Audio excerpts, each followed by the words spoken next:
la ber han sang ber hi lungrang tlang kha ni a kan om na tang hian a hla ang renga khimi lungrang tlang liama khian thenzol khu oma chong khimi tlang liama kal thazel hian helai la thei phai leilet kal tlang hian zol puya hian sakte hi kal tlang ni in mita hmu an om nin soi ani a voina zon top ni hian kho sang sang atanga kalten kan zon ngial nuwa ama sakte hi kan hmu thei lo ni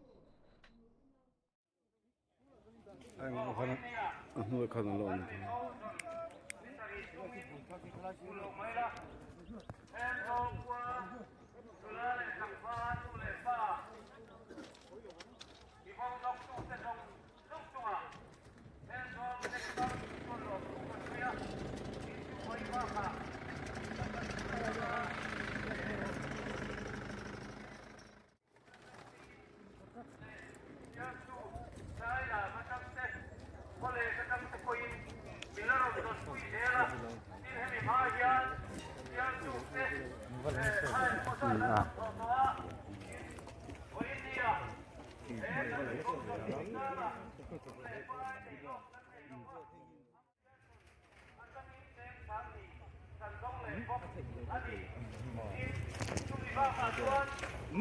không bỏ được sao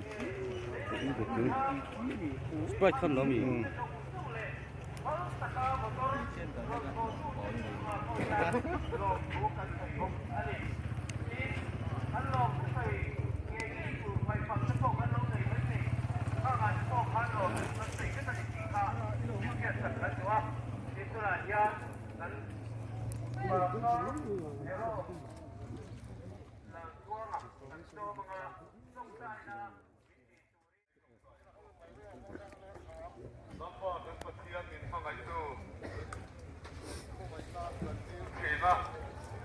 Yung puina dito, puina kantil, kena.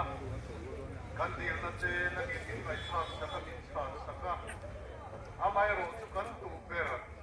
Isang man so, kung ay ro to hangin. Kan mun hey lo ro te om kan tiya. Puina hiyan mystery kan